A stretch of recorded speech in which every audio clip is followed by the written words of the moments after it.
Very happy to welcome Zach Galia. He's the Director of Social Media and Content Strategy at the Pittsburgh Pirates in the Major League Baseball League, MLB, I should say. Zach, welcome to the podcast. Thank you very much for having me. Really excited. Really, we do appreciate you taking the time. I always get started by asking people how they got their start in the world of sports. What about yourself? What was your first job or role in the world of sports? Yeah, I mean, I'll try and give the abridged version, but yeah, I mean, I like the journey, so no need to abridge because I like the twists and turns, and it is very similar. A lot of people go different ways, so I always find some usefulness in the journey. So that's good. All right. Well, I mean, so going to college, like I played hockey all growing up. I played baseball growing up, but still loved kind of like the creative side of things and writing, painting, all that kind of stuff. But I never really understood how I was going to merge those two worlds together. Knew I wasn't going to, the MLB or NHL. And so once college was over, I needed to figure out, what life was going to be. In college, tried a few different things, was an architect for, I think, 6 days until I realized how much books and supplies cost and then dropped out of that. And then just trying to, took a bunch of different random classes to figure things out and found kind of my niche in like mass media and communications and media arts, and loved just kind of the film side and television, radio, whatever it is. It was cool to be part of and learn about kind of the entertainment side of things. So thought I was going to end up in film school after college, got accepted to film school, then realized how much it would cost and decided against film school, and then ended up with a couple odd jobs here and there. I did a couple sales jobs that were not for me. I was an admissions counselor at the college I went to, was a hockey coach at the college I went to. And then luckily enough, I had a friend from college had a job with the local NASCAR track in Michigan. And they were looking for someone to do some like video work and revamp their YouTube. And so wasn't a NASCAR fan, didn't know anything about the sport, but jumped at the opportunity. And so once I got into that role, probably within a month, my boss kind of came to me and was like, I hope and thought that maybe you would take over all of the social media accounts by now in this role. And I had no idea that was part of the role. So I dove headfirst in and started learning and reaching out to anyone who would talk to me. And, had a lot of great people respond to my messages and jump on phone calls like this just to learn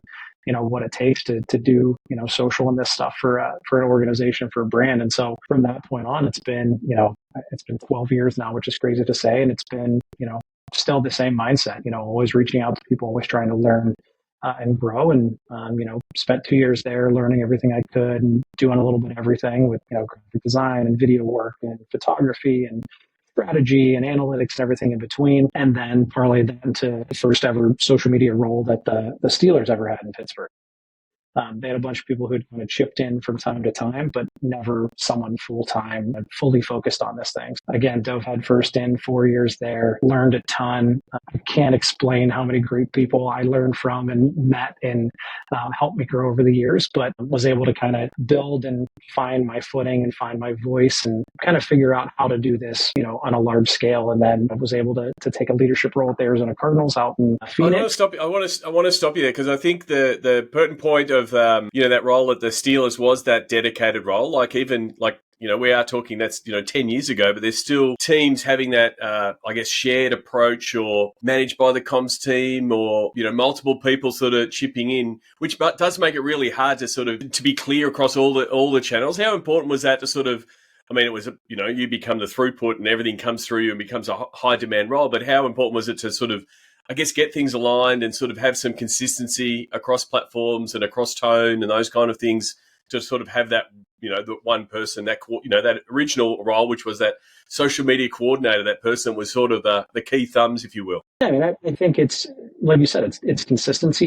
It's a lot of that stuff, but it's also just having someone dedicated to doing it too, where like social media, like if I have, 3 people on my staff or I have 20, you're never going to have enough to do everything that you need to do. So, but having someone that's dedicated full time to do this and just think about it and develop strategies and look at, how things were done in the past and how you cover games is as simple as that sounds is a big part of everything we do in sports. But like just having someone who was just looking at everything that the organization was doing through the lens of social media was key, because there's so many, like you said, there's so many touch points, not only with fans and what you're pushing out from content, but from all of the people within the organization of goals in marketing, goals in ticket sales, goals in the community, goals with partners. Like there's so many different touch points that social media then contributes to, that if you don't have someone kind of like you said, like as that one person or that group of people who are like, these are the people we need to go to discuss it with, it's hard. Like there's not really a good way to do this job part-time. Like you kind of have to have someone who's fully focused on this stuff, and you're always going to have more work than you have people for sure. So you went from the Steelers to the Cardinals, also in the NFL, and started sort of moving into those director of social and director of digital content roles. How did that shift from being, I guess, the person always on the tools and always posting to being trying to step back a bit from that and maybe even managing or working with people that are working on particular platforms? That's honestly, that's what I say to everyone, is that was the hardest transition possible. And like the hardest job you'll ever have is a leadership role, because you go, just like you said, like I went from the doer and covering every game and traveling with the team and doing all of this stuff to then being, the person who steers the ship and guides the people who are doing this stuff. So it was a hard transition of, this is the stuff I'm really good at, and this is the reason why I've gotten to this point. And now I have to learn a whole new job of, how do I make sure that my team is set up for success, and how do I make sure that I'm keeping them in mind of,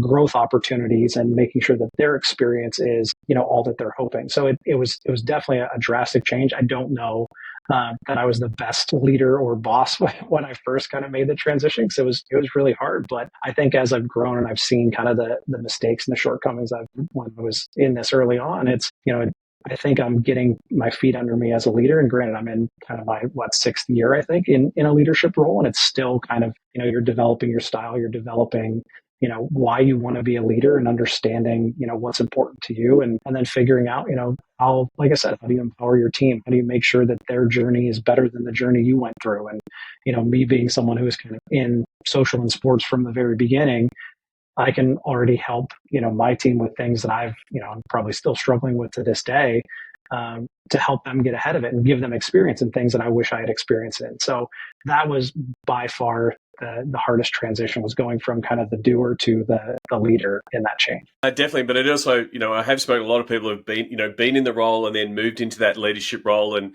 understood the frustrations, understood the times when they weren't heard, understand the expertise that you have there that, once you start stepping away from the tools you don't have. Was that something that, having that empathy and understanding what you was sort of desiring to offer when you were in that role, and sort of making sure you can sort of offer that to your staff that are in those roles now? Yeah, I mean, I think, any person, I'm sure in any department, but like having a seat at the table is everything, right? Like everything you're trying to do, especially in social, especially in content, like you need buy-in, you need kind of the thumbs up from the people who are, above you making the decisions, to be like, we value what you're doing.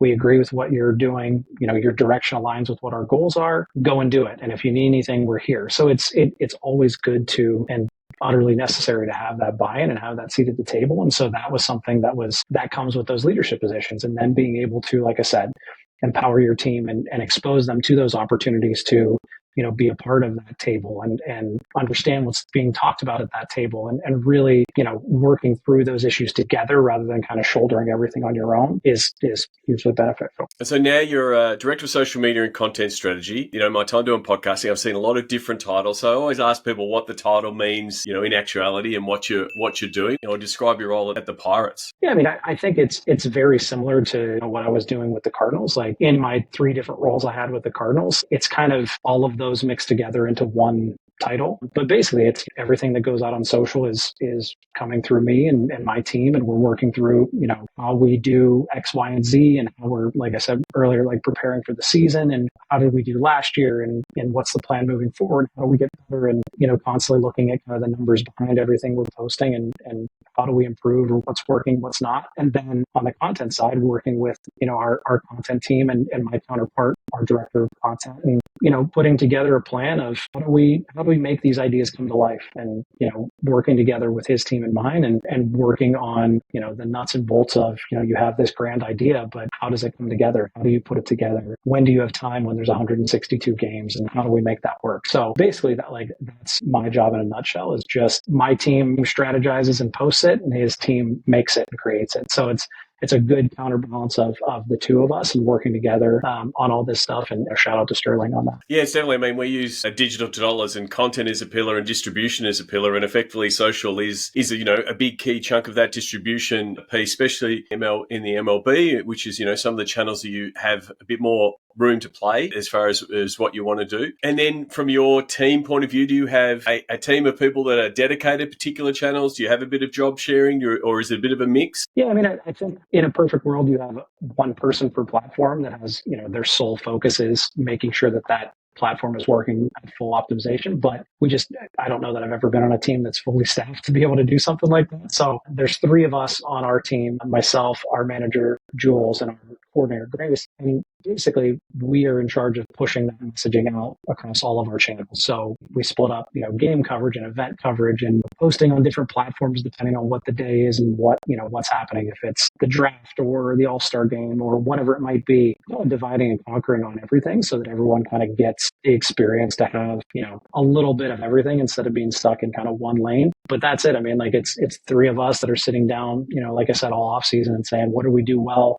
Where can we improve? And now how do we do that? And kind of putting a plan together for this season. Yeah, I think it is a balance of sort of having an owner of a platform that is sort of your lead, but also you still want to be part of a team. You still want to collaborate, and when you still got a small team, you still want to be able to bounce an idea, whether it's an idea for a reel or something that's getting done on X or TikTok, and how it could be transformed for the different platforms. If you don't have that ideation process, it can get a pretty isolating world if you're just the only person on it. Yeah, for sure. Yeah, and it's tough too. I mean, like there's so many platforms now, so it's like every time a platform gets brought up and people start using it, it's like we'd have to hire somebody else to do that. So there's like I said, there's a lot that falls on on our shoulders, but I think we've got a great team that handles it in stride. So you mentioned your first job was in motor racing, and then you've been in NFL and now Major League Baseball. Vastly different sports, vastly different cadence of schedules and those kind of things. How has it been transitioning between different leagues and sort of learning that cadence and some of the differences, even in the storytelling that's required for the different leagues? Yeah, I mean, I think NASCAR,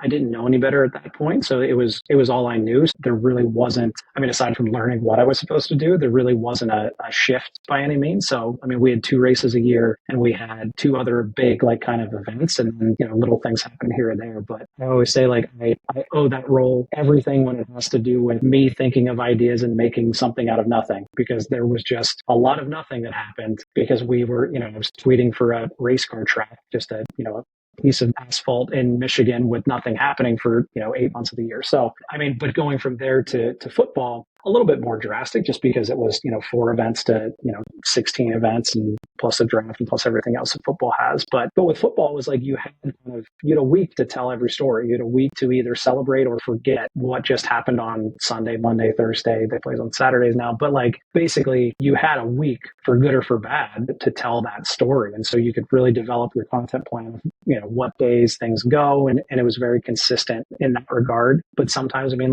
if you start the season 0-3, nobody really wants to hear from you, and you're all the work you did in the off season is kind of on hold until good things happen, which made it very tough. And conversely, in baseball, we have 162 games plus spring training plus, knock on wood, playoff baseball at some point. But it's a for the better or worse, you get to turn the page more quickly. You lose by 20 runs, Wednesday night, Thursday at 3 p.m., you may have another game and it's time to go. But so it's easier to turn that page. It's easier to forget, but it's also that in itself lies the challenge is when you only have, say, 12 hours to say something amazing happens and you want to celebrate it. You only have 12 hours instead of 6 days to truly celebrate what it is. And, if that involves sitting players down or editing some brilliant piece that's 12 minutes. There's only so many hours in the day before the next lineup comes up and everyone forgot about the game before. So it's been interesting, and there's been different challenges each step along the way, but every challenge is an opportunity to be creative. So we just try and figure out the best way we can. You have really gone from one extreme to the other. I mean, and you've got the NFL in the middle, which is every game is a major event because you only have 16 or 18 of them, plus playoffs. Whereas the cadence and the grind of MLB, is there that? Is the challenge then? How do you do that longer form, longer arc a piece? And is that where you are looking for a trend, whether it's a player on a hit streak or something that's happening that Because those sort of things sort of really pop off on baseball when they do catch on. Yeah, I mean, it's just identifying and trying to figure out what moments could be coming. And granted, like you said, a hit streak, you never know what's going to happen, but trying to identify those kind of storytelling moments before the season even starts and try and plan for them as best you can. I mean, it's kind of a fool's errand to plan for the future when you can't see what's going to happen. But I think it gives me a little bit of peace to know we at least have an idea of what might be coming. But yeah, I mean, that's the challenge no matter, what sport or what brand you work for. Like you want to showcase and celebrate the moments that happen. And whether it's something like a major league debut, or it's, like you said, a hit streak, or it's, some milestone that's coming up, trying to plan as best you can, but also being flexible enough to know like things are going to happen that you're not going to be prepared for. How do you react, and how do you kind of equip yourself for those, for the unplanned? And I think that's kind of the exciting / frustrating part of what we do is just, you can plan all day, every day. Like I said, I've been planning for 4 months for our season, and guaranteed on day number 3, something that we had planned for is going to happen, and we're going to have to figure it out. Most definitely. I mean, that is sports social. I mean, as much as the fans will talk about that there's a script, there is no script. But there are a whole bunch of people behind the scenes writing many scripts that are hopeful that might happen, and many creatives that are the thing. So how do you get your team to be ready for those events? Like, you want to be ready for those events, to be able to turn them around in a quick manner, to help we talk about digital face paint, to get that digital content out so your fans can celebrate that moment. How do you get that mentality and that ethos into your team? I think it's just kind of, we always call it organized chaos. It's like we plan for everything that we can plan for, so that when those things happen that we can't plan for happen, we can kind of adjust and be flexible and really kind of, let's discuss, let's figure it out, and let's move forward. So, trying to get those processes in place of when something happens, what do we do? And knowing, like if we have kind of a chain of command, or an email chain, or whether it's Slack or whatever it is, like knowing how we react to something. We may not know what the finished product is or what kind of the package it's going to be at the end, but at least we know, like, okay, if something happens, here's how we go about figuring it out. And I think that's kind of as much planning as you can do for that unknown stuff, is just have a system in place that even if it doesn't work in that exact moment, at least some stage of that system might get you closer to pushing something out that you're proud of. So yeah, it's all like, it's so crazy. And like, not only in sports is like the unexpected happen. Inherently in social media, things happen, and, platforms get shut down, or, a platform changes everything that it wants to do and changes its focus. And so it's like, you not only have to be flexible to kind of figure out what to do when things happen on the field, but it's also, just in the platforms you're posting, like something could change tomorrow that you have to figure out. And do you as a leader, like there are some social teams and some brands that really push the boundary or at least plan things. Is your part of your role also making sure that higher ups have an idea of, your sense testing these ideas that you might be doing, or saying, hey, this and this and this and this happens, then we're going to try this type of thing? Is that something that you're trying to make sure that no one's getting caught by surprise, but you're also getting that permission to be creative? Yeah, I mean, it goes back to like we were talking about too, is just having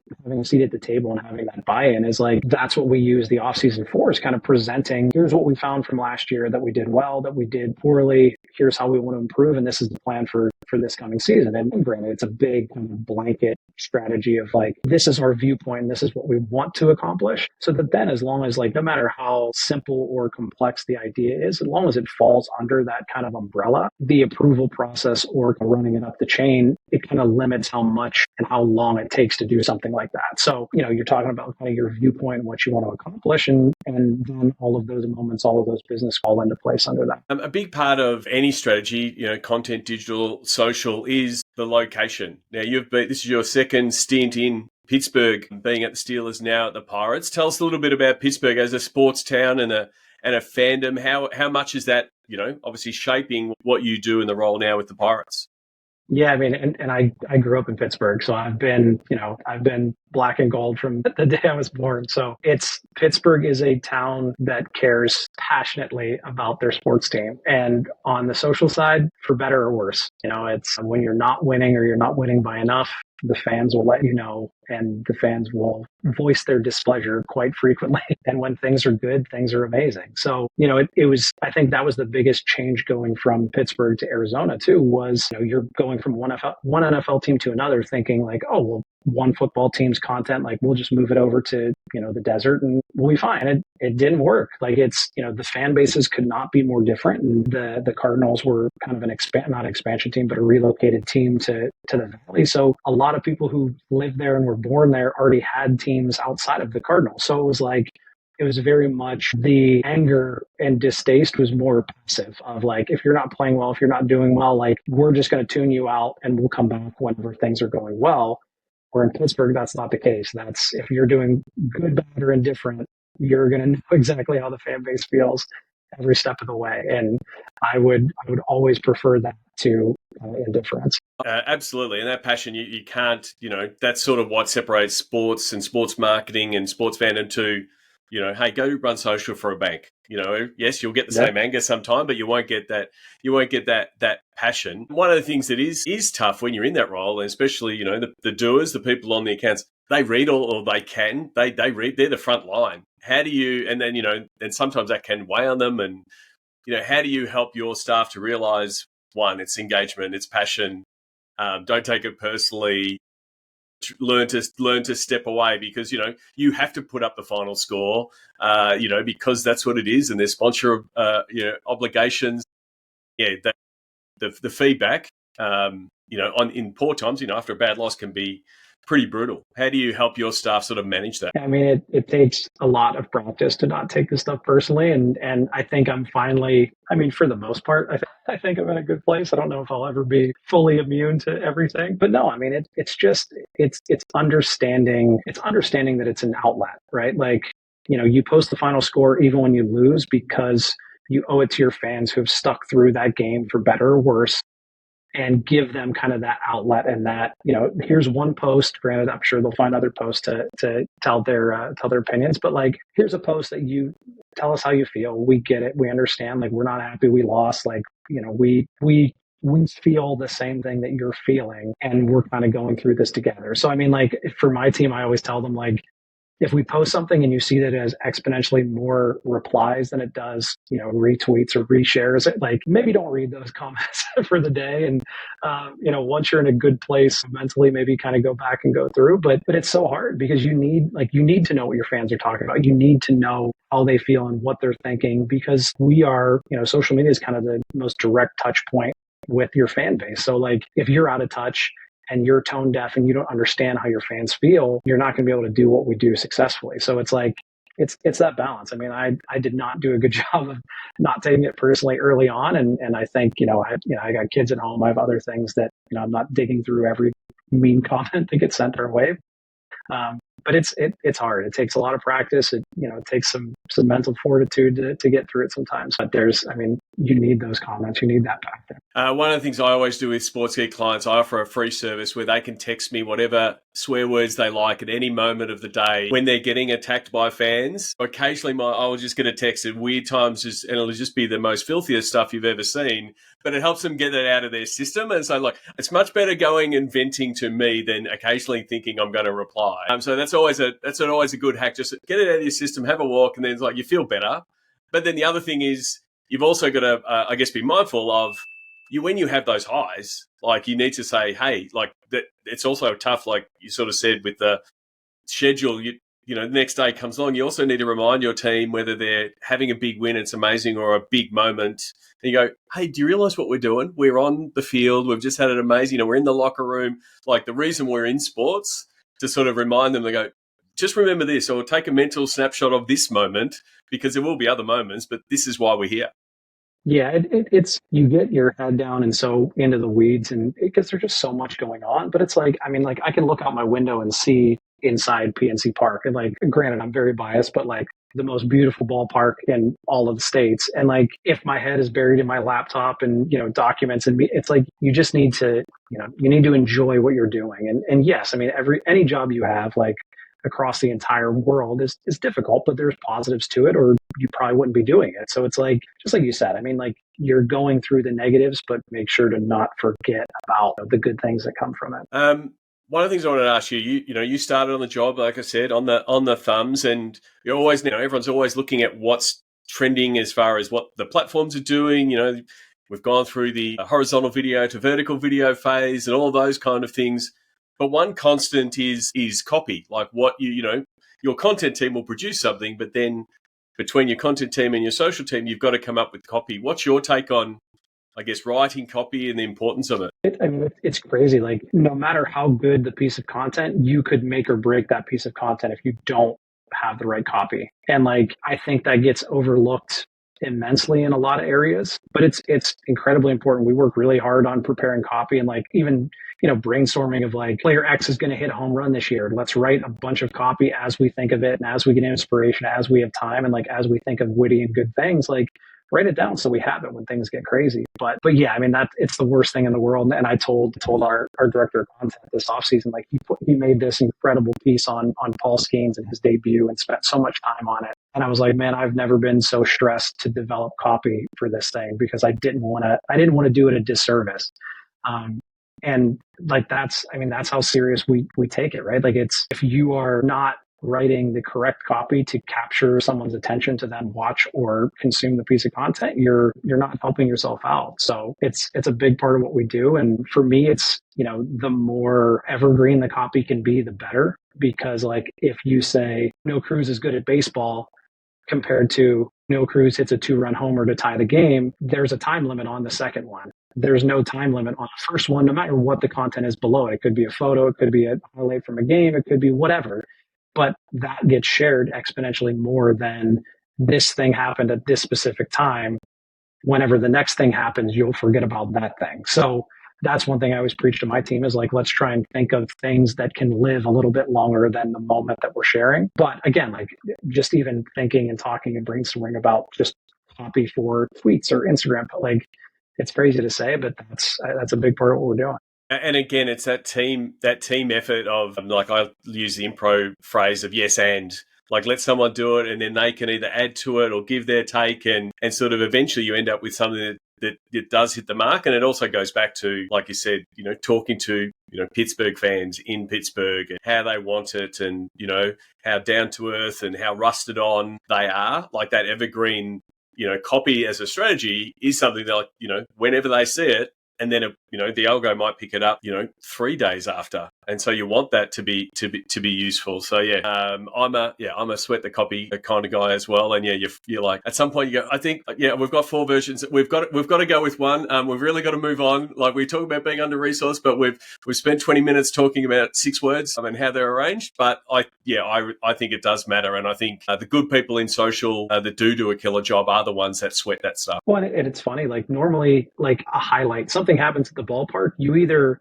in my experience, it's like I either have the perfect copy, exactly what I want to say within like 10 seconds, or I'm going to be sitting there for 10 minutes trying to think of something. And so like, that's why we put together, we call it our like SOS document, but it's like, let's think of all that stuff when we have time. So it's like, if something amazing happens on the field and I don't have the perfect words to, capture that in that moment, we've got 35 options from this offseason. One of them will be better than what I was going to think of, and we move forward. That's a really good tactic, that effectively role playing in the off season of, here, this Grand Slam's going to happen. What are we writing? And sort of trying to put people into getting into those reps that you're going to have in the season as an off season thing. I mean, look, that is part of learning and growing. What are some of the things that you do to stay on top of things and continually be learning? Yeah, I mean, I think like one website I'd love is it's called socialmediatoday.com, and I'm on it probably way more than I should be, but they do a great job of kind of whatever might be happening in social or even adjacent to social. There's, it's like ESPN.com. Like, there's articles about it that you can read and research and understand. And, LinkedIn's another great place where there's a lot of really good people that I follow that kind of keep you updated on things or bring new ideas to the table, or, just viewpoints that maybe you're not thinking of that are helpful. And then, TechCrunch is another one that's, it's a little bit more on the techie side, but then there's kind of the social stuff that helps as well. But it's like, there's no wrong answer, right? Like you want to know, I want to know everything that's going on in social, and I want to know everything that's going on in baseball. And then, additive to that, like everything that's going on in pro sports and how it kind of all intertwines. And so it's just, that's always the stress. And like the hard part about this job is like, you're always worried about missing something, and you're always going to miss something. So it's like, it's kind of making sure that it's not gonna, make or break you in any sort of way. But that's it. I mean, like the moment you think you know everything in this industry, you're falling behind, because something new is going to happen, something's going to change, and you need to be as far ahead of it as you can. So it's, it's just doing your best to consume as much as you can and put it in a good place. And then, even on the other side of just like, you're reading leadership books, there's podcasts that have to do with content and leadership and different things like that. So like really focusing on not only just the social side, but also the other things that, hopefully, knock on wood, will make me successful in this role. Absolutely. I want to touch on one thing there. Like, you can get caught up sometimes in looking at what a lot of other, whether it be teams, leagues, brands are doing. And sometimes that can make you take the eyes off the ball. Whereas if you sort of come back and go, what do my fans want? They're not sitting there looking at other teams in other leagues in other parts of the world and realizing they're missing out. Like, you've got, as long as you have your fans at the center, you can always be, I like the phrase steal with pride. You can always go, oh, Manchester United did that. That looks good. How do we do a Pirates version of that? And then when you do it, the Pirates fans go, oh, I've never seen this before in my life. It's amazing. So I think we all grade ourselves quite harshly in looking at, all the opportunities and all the things you can do. But as long as your fans, touch wood, stay relatively happy with what you're producing, and that's the key thing. Yeah, and I mean, like, inspiration comes from everywhere. Like when whether you're writing a script for a movie or you're setting up for a photo shoot, like your inspiration is going to come from somewhere, and no two people are alike in exactly where that comes from. And like that's what I always preach to my team is just definitely look at what other teams are doing and see what is working and what kind of the industry is doing. But like, just like you said, at the end of the day, this is for our fan base, not, Chargers fans or Steelers fans, or like, there's always going to be a little bit of overlap, but you have to do right by your fan base. And so if someone has a really good idea, let's use that as inspiration of something that might work for us, not necessarily like this trend is happening. Let's do exactly that just with our players, and like, try and do things a little bit differently. And even looking outside of sports, like that was something I tried to do this off season, was reach out to people who run brand accounts outside of sports and just pick their brain of how they do what they do and what they're looking for and how they go about laying out a content calendar when there aren't games kind of dictating what it is. So it's just like everyone learns in different ways. Everyone's kind of inspired in different ways. So it's just like you were saying, like imitation is the highest form of flattery. And if you see something good and someone else steals it, or you do something great and someone else steals the idea, it just means that it was successful. Absolutely. One of the things that digital and social departments do internally is serve many masters, internally, whether they be sponsorship and commercial, ticketing, operations, but then also the fans. How do you help your team? How do you, one, gatekeep, but also how do you help your team get that balance right? Yeah, I mean, it's, I always say like social's kind of in the middle of that spider web of everything. And it's, every different department has a different goal and something that can be shared or amplified or benefited from social. So it's, again, going back to like processes and setting up communication lanes that make it easier for everyone to kind of be informed, everyone to give their opinion, everyone to talk through these different things and kind of move forward. So I think that the biggest thing to always remember is like, we may be kind of the quote unquote experts in our field, but all of these people from different departments that are coming to us are the experts in theirs. So they may not think the same way we do, but that doesn't mean that they're wrong or it's not an idea we should kind of go after and see what's possible. So it's a good Ted Lasso quote is be curious, not judgmental. And that's something that we try and do every day is like, no matter who's coming to us with an idea, like doesn't mean it's bad, wrong, good, indifferent. Like it's worth discussing. It's worth seeing what might be possible and kind of going from there. But it's just, like I said, it's setting up kind of those communication lanes and processes to make sure that, you know what to do when these things come up and try and inform as many people as possible. The other part of balance working in sports is trying to have a balance in work and life with the constant, demands of social, that it's 24/7 and all channels are all active all of the time. And what do you do to try to step away and try to have a bit of that balance and keep yourself on an even keel and potentially, give the same advice to your staff?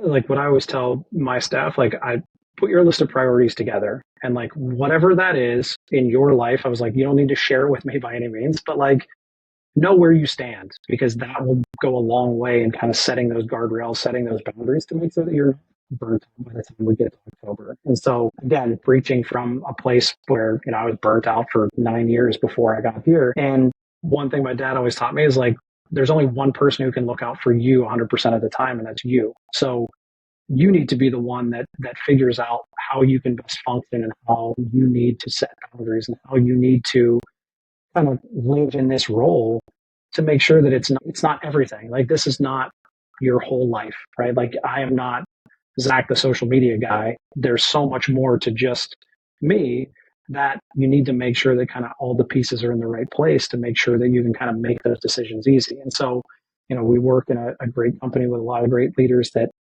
empower you to kind of do what needs to be done to get the job done. They understand that social is not a 9 to 5 job, and we have so many things to do and so many games and events to cover that, like, we have the freedom to kind of step back when we need to step back and then dive in first when we need to dive in. So, but again, like that's the biggest thing for me is just, you have to set your own boundaries to make sure that you're not getting burnt out by the time we get to the end of this. Absolutely. And you as an org or you as a manager need to say, because you can train your fans to say, hey, we won't be replying to tweets at 11 o'clock on a Saturday. We won't, and say, because, they can't comment on a post that doesn't get posted. So there's no pressure, but sometimes it takes a while, especially when you're new in the role, to go, oh, I've got to respond to this. And then it's like, well, if you do that, you'll be replying to fans at 3 a.m, and, you'll be in a fetal position on the floor in no time at all. So it is a matter of sort of setting those boundaries to sort of say, as a team, this is what we do. But we also need you to say, hey, this is tough. I need to step away, to be able to keep them as, because you need to be able to feed that creative mind. And it's really hard to do when you are burnt out. Yeah, exactly. And like the biggest thing is like, I always want to create kind of an environment of just open communication, honesty. Like I can't read your mind. If you're not feeling great or you need a break or you have to be okay coming to me and voicing that opinion and us talking through it, because like no one's a mind reader in any job. So it's just making sure, again, setting up those communication lanes to be like, if you need something, we can have this conversation. Don't ever feel afraid or deterred that, it's not going to go your way. Like, let's talk about it. Let's make sure we're all in this together. One of the things I've been asking recently on the podcast is what's in your toolbox? What are some of the key tools that you're using in your team and maybe your staff are using that help you keep everything ticking over? And it can be, execution pieces, it could be reporting, but what are some of the things that you find pretty valuable? My favorite, I guess, program is what we would call it, or app, but I wish I would have invested in this company at some point because I talk about it all the time, but it's called Team Up. And it's a calendar program that has been the easiest and best way to handle the madness that is everything going on in our world. So Manager Grace and Manager Jules, they're the ones that used it at their previous teams and brought it to my attention. And it's something like, I don't know if I will ever not use Team Up for anything and everything, but if you're looking to kind of create a calendar, whether it's, just something very simple or it's something really complex where you have a ton of different categories and things need to go where, and it's been a lifesaver for everything that we're trying to do. Cool. Very cool. And lastly, I want to talk to you a little bit about your journey as a podcast host with the Very Good Social Media podcast. Tell us about that as a project and sort of why you tackled it and what you learned from it. Well, I mean, so it's something I'd wanted to do for a long time. I just never had enough time to be able to dedicate to it. But it was something that I learned from so many amazing people. I've made so many connections. Like I said, like when I was trying to figure things out and find my way, there were so many people who were willing to talk and chat and share their wisdom. And so I was trying to figure out a way to do that on a larger scale where it's not just me learning from these amazing people, it's anyone who wants to listen. So I was able to reach out to a lot of friends that I had in the industry who were interested, and then even some people who I've just been fans of on LinkedIn and who were gracious enough to be a part of it. But it was a lot of fun. Like, we're kind of in a hiatus holding period at the moment. My wife and I just had our second child a few months ago, so still living in that world of being up all hours of the night. But it was just something where it's like, that's when I was talking about like becoming a leader and figuring out why you want to be a leader. For me, it's all about helping people and helping the next generation get to where they want to go, and whatever knowledge or experience or shortcomings that I've had in my journey, how do I share it so that it's some sort of value to somebody else in there. So that was kind of the main goal behind it, was just I want to bring as many intelligent, amazing people that I've gotten to learn from over the years to a platform where anyone can listen to them, because without them, I wouldn't be where I am today. So it was kind of the well, terrific. I look forward to season 2 when it drops. Let us know. I know we've had I think your first guest has also been Andy Perelman's been on the podcast. So there's always good crossover, and it's pretty much a similar reason why I started doing the podcast. Try to learn from different people, and sort of how much there is commonality in roles in different leagues, and we're all sort of solving the same problem, but you can always learn from one little tweak, whether it's a tool or a management skill or trending and that kind of stuff. Lastly, before we wrap up, I really do appreciate the time, but what excites you about Pirates Social and what you're planning on for 2025? Well, I think over the last few years, we've kind of been we've been building kind of this foundation of not only on the field, but, in our content, in our social, and kind of everything we're doing, just building what it could be and building this foundation. And I think we're finally to a point where it's time to turn the corner and really see the fruits of our labor kind of blossom and really dig into all of the amazing things that we've been trying to do for a couple of years and a few years, to see them come to light. So it's just, I'm hoping for, very good things on the field, but also just from our content perspective, I don't think we've been in a better position to accomplish our goals and do what we want to do, and really take the fans on this ride with us. And, like I said, for better or worse, the Pirates fans will be there on this journey. And so hopefully there's a lot more good than bad, but, we're hoping to do a lot of really fun things and take people, take our fans to places where maybe they haven't been before. So it's an exciting time here in Pittsburgh. Absolutely. Well, thank you very much for coming on the podcast. I want to get to the Sports Geek closing 5. Do you remember the first sports event you ever attended? Man, I don't know if I remember the very first one, but it would have been either a Pirates game at Three River Stadium or a Penguins game at the Civic Arena when I was young. It had to have been a Penguins game, I'm guessing, but it was probably one of the two. But I've so many memories of being there and, trying to get autographs and coming to, Three River Stadium for batting practice. I remember being at the All-Star game in I think it was in the 90s. I have it on my pennant somewhere, 94 All-Star game at Three River Stadium, and sitting in the upper deck and trying to catch home run balls and stuff like that. But yeah, tons of great memories. And oddly enough, most of them have to do with, it's Pirates or Steelers. Terrific. What's your, you would have been to a lot of sports events in that time. Do you have a favorite food memory or a go-to food at a sports event? Ooh, go-to food. Of a hockey game, I really want a coffee that I end up just drinking the whole game because it's, molten lava when you get it. But that's kind of my go-to at hockey games. Hockey, baseball, football, anything. Give me the big plate of nachos with, that salsa on one side, cheese on the other, decked out in jalapenos, and you call it a day. But that's kind of my go-to. What's the first app you open in the morning? Ooh, first, probably my calendar, just to see exactly what the day is going to look like. And then it's probably something it's probably my email or it's probably my text. But I would say it's probably ESPN is probably the first app that's not let me learn how to function today. It's just been ESPN.com, ESPN, the app. I watch SportsCenter from as long as I can remember. It's literally on my TV all day too. So it's probably ESPN. And is there someone that you follow? It might be someone on social, or it might be an author that the listeners should give a follow, and why? Ooh, I would say a good friend of mine, Amy Keene. She is someone who, she was on my podcast as well, but someone I've known for a very long time. It's someone who just always wants to help. And she's always sharing job opportunities. And when, her and her agency are kind of involved in different things, reaching out for different creators, different, photographers, different, whoever it is, really trying to provide as many opportunities as she can for, the next generation. She's always been someone that no matter where I'm or what I'm doing, and if I need kind of bring me back down to earth on what I'm thinking about this, her and I can kind of go into it and talk through it. And she's been amazing. And the other one I would have to bring up LinkedIn really fast. This new podcast I'm listening to that I posted about today, it's called the Happiness Lab with Dr. Laurie Santos.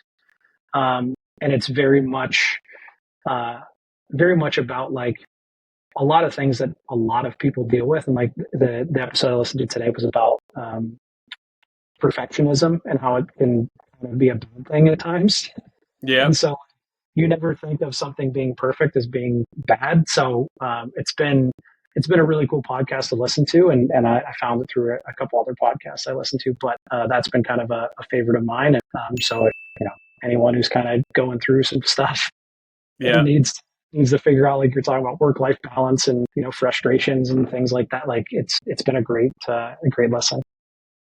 We just had a 5-minute conversation on 140 character copy. So like, I think it's potentially relevant to us on that perfectionism piece, but I completely understand.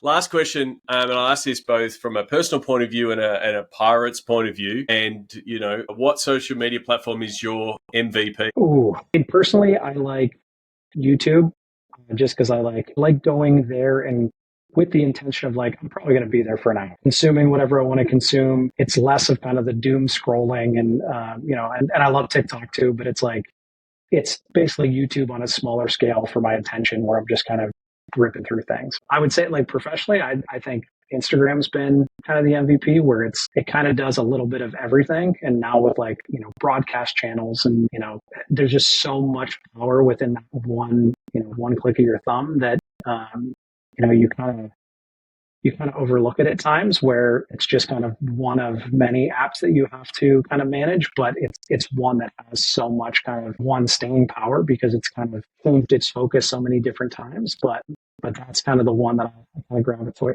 gravitate towards most when it comes to kind of professionally. And then, I guess LinkedIn would be another one personally that I enjoy. Yeah, Insta is sort of becoming a bit Swiss Army knife of platforms, and the fact that it does so many different things, it is keeping itself in the relevancy realm for sports because of that. So yeah, and it is a common answer for a lot. Just to timestamp this, we're recording this not knowing what the fate of TikTok will be in your part of the world. So that's mindful, but that's one we will watch. Zach, thank you very much for coming on the podcast. Where can people connect with you and reach out and say thank you for this podcast and maybe check your podcast out? Where can they do that? LinkedIn's probably the best place. That's where I'm most active and try and share as much as I can and help as much as I can. So, if you want to find me on there, I'm happy to connect and answer any questions that you have. Well, thanks very much, mate, and all the best for the season ahead. Thank you so much for having me. It was awesome.